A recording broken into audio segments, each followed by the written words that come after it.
I don't have TikTok, I told her. That was the first thing I said after I saw the video. Not who is he, not how could you, not even why. Just that. I don't have TikTok. Which is stupid, I know. Out of everything a person can say when their life folds in half, that's what came out of my mouth. But I'm getting ahead of it. I'm not the kind of guy who writes on Reddit. I didn't even have an account before this. I made one because I couldn't tell if I was losing my mind or if everyone else was pretending something obvious wasn't obvious. My name is Ethan. I'm 32. I'm a structural engineer. That sounds more impressive than it is. Mostly I stand under unfinished buildings with coffee going cold in my hand, telling people why something cannot be moved 6 inches to the left just because it looks better there. Jade is 29. Emergency room nurse. Fast hands, loud laugh, the kind of person strangers tell secrets to after 5 minutes. We were together 3 years, engaged 8 months. Wedding was supposed to be in 3 weeks. I keep saying supposed to be like that makes it softer. It doesn't. We were different in ways people called cute. She liked crowded restaurants, I liked reservations and corners.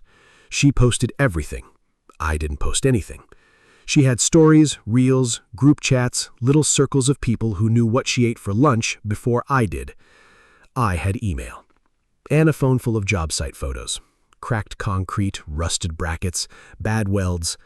She used to tease me about it. You're like an old man trapped in a normal man's body. I never minded. I thought we balanced each other. That's the word everyone used. Balance. Her bachelorette trip was in Nashville. 5 friends, weekend rental house, matching outfits, bar reservations, the whole thing. I helped pay for part of it because one of her bridesmaids had just lost hours at work, and Jay didn't want her to feel embarrassed. I sent money for the house deposit without making it a thing. I knew the address. I knew the names of the girls going. I knew the schedule because Jade showed it to me while sitting cross-legged on our bed, painting her toenails pale blue and asking if honky-tonk had a hyphen. I remember that because I looked it up. That's the kind of man I am. Not suspicious, just useful. The morning she left, she kissed me in the kitchen with one hand already on her suitcase handle. Her hair smelled like dry shampoo and vanilla. She said, "Don't be weird while I'm gone." I said, "Define weird." She smiled. Honky-tonk weird. Then she left, and I stood there for a second after the door shut, holding her coffee mug because she had forgotten it on the counter. There was lipstick on the rim. I washed it off. Friday night, my niece Kayla came by to pick up a hoodie she had left at my place the weekend before. She is 17, loud in the way teenagers are loud without realizing it. She walked into my house already talking, dropped her backpack by the couch, opened my refrigerator without asking, then said, "You seriously have nothing in here," while drinking one of my sodas. Normal.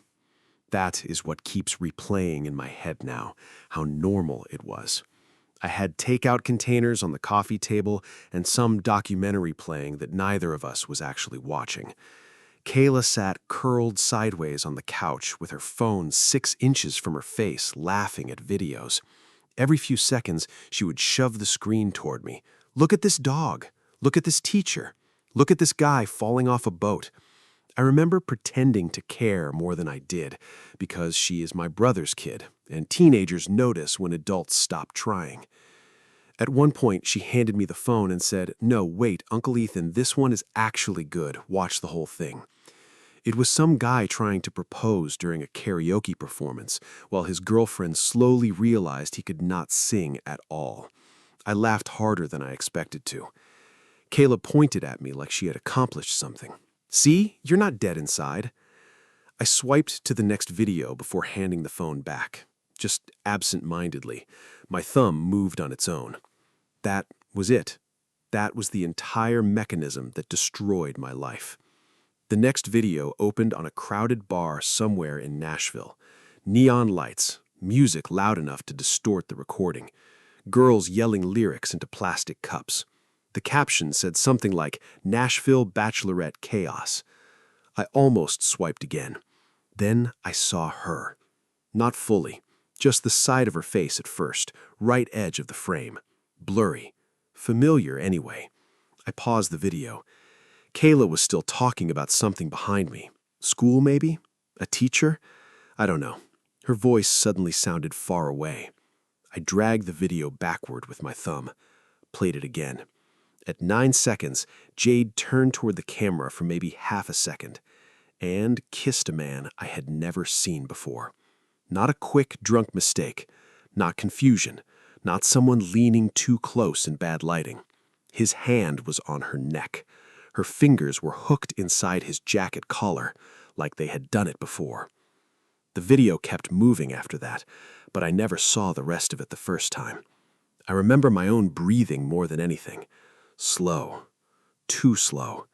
Like my body thought if it stayed calm long enough, maybe my brain would catch up. Kayla finally noticed I had gone quiet. "You okay?"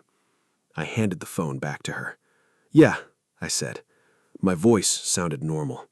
That is the part that bothers me now. It sounded completely normal.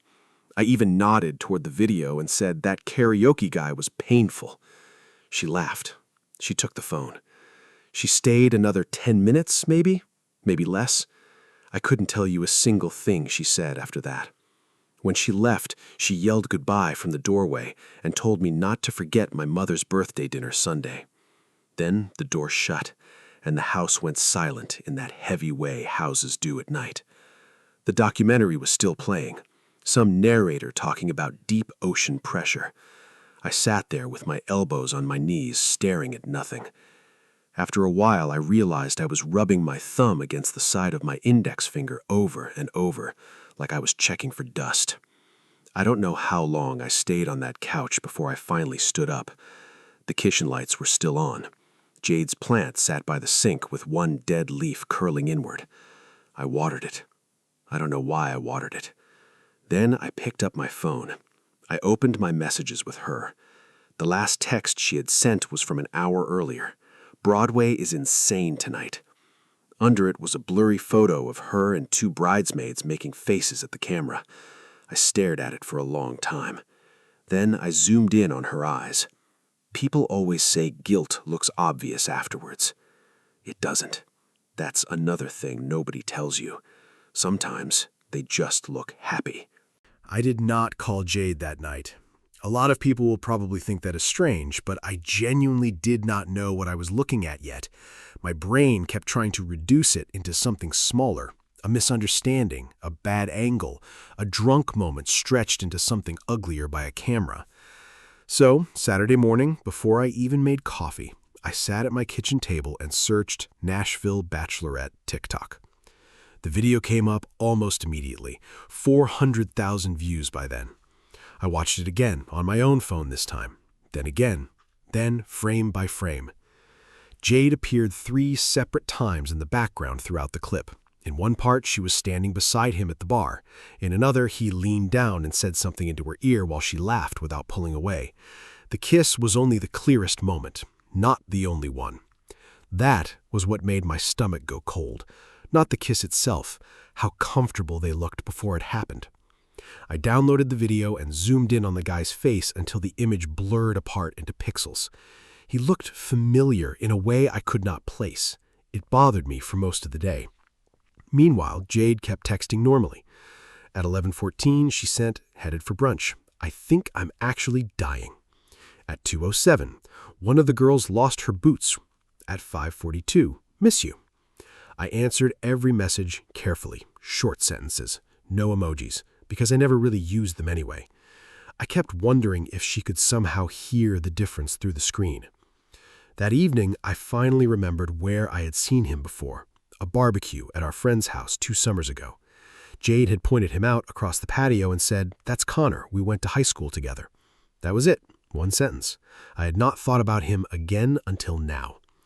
I searched his name with the city. LinkedIn found him in under 3 minutes. Real estate agent, same face, same crooked smile. I sat back in my chair and looked around the kitchen like something in the room might explain this to me. The dishwasher was humming. One of Jade's hair ties sat around the faucet handle. There was a wedding invitation sample pinned to the refrigerator with a magnet shaped like a lemon. I remember staring at that magnet for a long time because suddenly every object in the house felt like evidence from somebody else's life. Jade worked night shifts that week after coming home from Nashville, which meant we barely crossed paths. She came into bed around 7 in the morning when I was getting dressed for work. By the time she woke up in the afternoon, I was usually already at a construction site. Part of me was grateful for that. I did not have to pretend for very long at a time. But another part of me kept noticing things I had ignored before. Tuesday morning, she slid into bed beside me while I was half asleep. Her skin smelled like hospital sanitizer and coconut shampoo. She put one cold foot against my calf and mumbled, "You alive?" I said yes. Then she fell asleep almost immediately. I lay there awake, staring at the ceiling while her breathing slowed beside me. At one point, she reached for me in her sleep and rested her hand lightly against my arm, and I hated myself a little, because my first thought was not sadness, it was timing. I found myself wondering whether Connor had touched that same hand 3 days earlier in Nashville. Those 2 days before I confronted her were the strangest days of my life. Nothing dramatic happened externally. I still woke up at 5:30, I still drove to job sites, I still checked load calculations and signed inspection forms and answered emails about concrete delivery delays. I even laughed once at something one of the electricians said. That part made me feel sick afterward. Because while all of that was happening, one question kept looping in my head so constantly that it almost became physical. Was this the first time? Not why did she do it, not does she love him, just that. Because if it was the first time, then maybe something had broken recently. Maybe there was still a version of our relationship I understood. But if it was not the first time, then I had been standing inside a completely different life without realizing it. Thursday night, I called my older brother Derek. I did not explain anything on the phone, I just said, "Can you come by for a minute?" He showed up an hour later, carrying fast food because that is how he handles every crisis. He walked into my kitchen, set the bag down, looked at my face once and said, "What happened?" I opened the video on my laptop and turned the screen toward him. He watched the entire thing without speaking. Then he replayed the kiss once himself.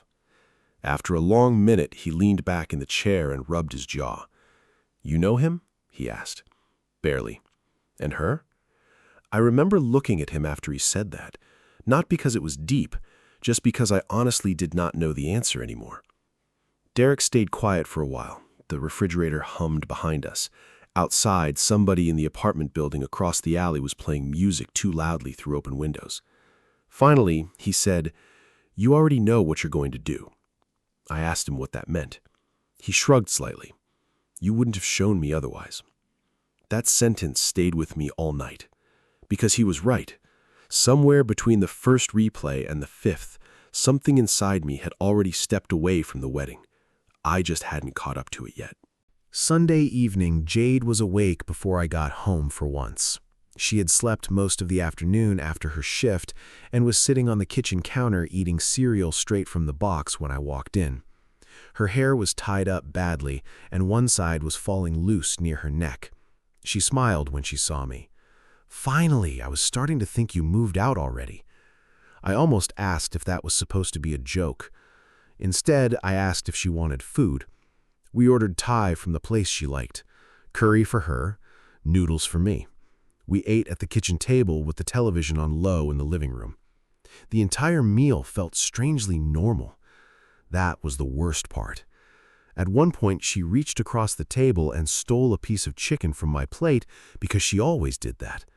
I watched her do it and realized my body still expected her movements before she made them. After we finished eating, I stood up and carried my plate to the sink. Then I came back, unlocked my phone, and placed it face up on the table between us.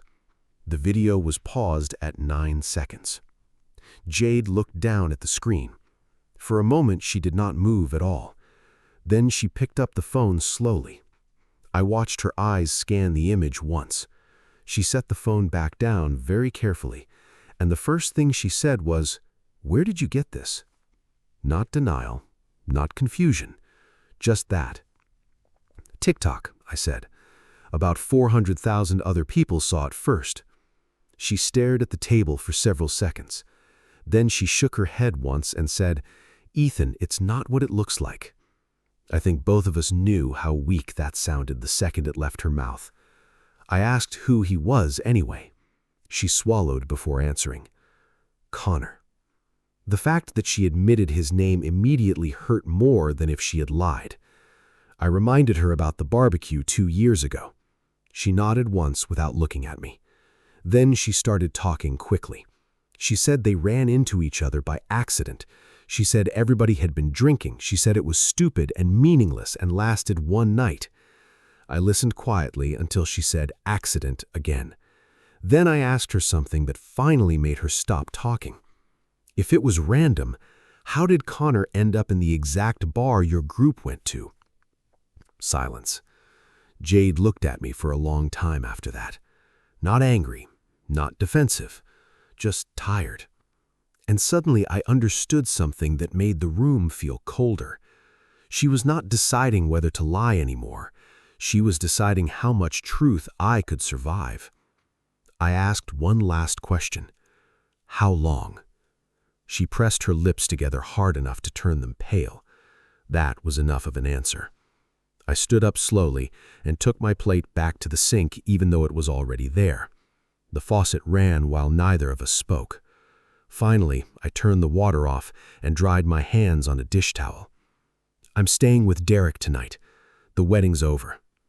She inhaled sharply then, like that sentence finally made everything real. She stood up from the table. Ethan, please. But I was already walking toward the bedroom for a bag. As I passed the living room, I noticed the wedding invitations still stacked neatly on the side table. Her handwriting was on half the envelopes already. I did not sleep at Derek's house. Around 2 in the morning, I was sitting at his kitchen counter with his laptop open in front of me while he snored in the next room.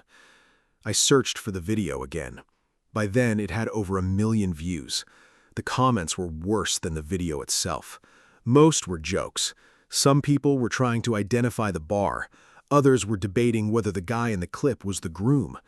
One comment near the top said, "Wait, is that bride kissing someone who isn't her fiancé?"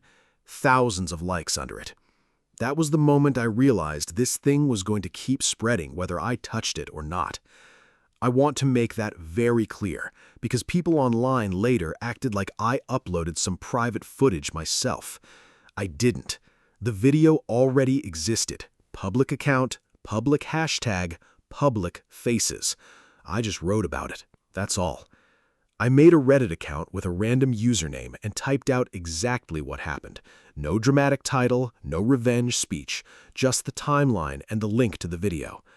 Honestly, part of me thought maybe strangers would tell me I was overreacting. Maybe I wanted that. Maybe I wanted someone to hand me a version of reality where this could still be repaired. I posted it a little after 3 in the morning. Then I closed the laptop and sat there listening to Derek's refrigerator click on and off.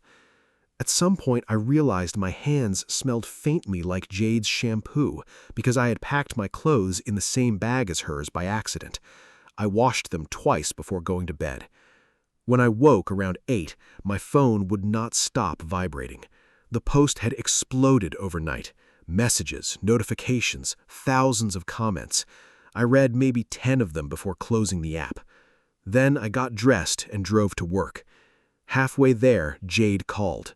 I watched the phone ring on the passenger seat until it stopped. Then she called again immediately.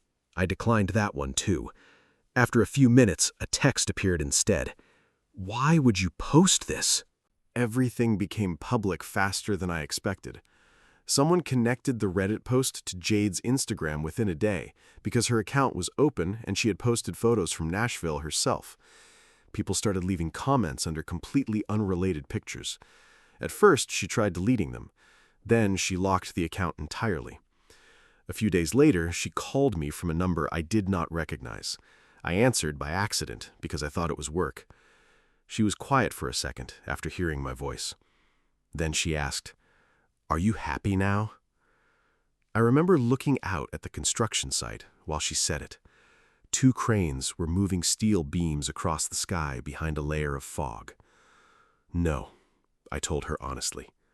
She started crying after that, but very softly. Not dramatic, just uneven breathing and silence between words. Then she said something that still stays with me. I didn't think this would happen. Not, I didn't mean to hurt you. Not, I'm sorry. Just that. Like the real tragedy was that consequences had escaped the room. Connor's name started circulating online too. People found his LinkedIn and business pages. I never contacted him myself, but internet strangers do not need instructions once they smell blood. One afternoon, Derek sent me a screenshot of comments under one of Connor's property listings. I asked him not to send me things like that anymore. The wedding cancellations were worse than I expected. Every phone call felt humiliating in a different way. Some vendors were kind. One woman from the venue actually lowered her voice and said, "Honey, I saw the video. Don't worry about the deposit." Others were colder. One photographer emailed me a contract screenshot with the cancellation policy highlighted in yellow. My mother took it hardest. She came over one evening with a Tupperware container full of lasagna, even though I had not asked her to. She stood in my kitchen looking around at the half-packed boxes and finally asked, very carefully, "Did she love him?" I could not answer that, because the truth was worse. I think she loved me too. It has been 3 months now. I moved into a smaller apartment across town. Most nights I come home too tired to think much about anything except whether I remembered to buy coffee filters. Work helps. We started a new residential project in August, and for the first time in a while, my brain belongs to something measurable again. Steel either holds weight or it doesn't. Concrete either cracks or it doesn't. People make less sense. A mutual friend sent me a screenshot last week. Jade and Connor together. Official this time. His arm around her waist, her head against his shoulder, both of them smiling directly at the camera like they had finally stopped hiding from something. I stared at the picture for a long time, waiting to feel destroyed again. But I didn't. That was the part that unsettled me most. Not anger, not jealousy, just distance, like looking at people I used to know in college. Yesterday, I found one of Jade's hair clips in the glove compartment of my truck while looking for insurance papers, a cheap plastic one with a tiny missing tooth on the side. I held it for a minute at a red light, then I put it back instead of throwing it away. I still don't fully understand why. Maybe healing is not clean like people pretend it is. Maybe some things just stop hurting before they stop mattering. Anyway, that's the whole story. And if you're reading this while thinking your relationship feels completely solid right now, maybe it is. Or maybe your algorithm hasn't shown you the right video yet.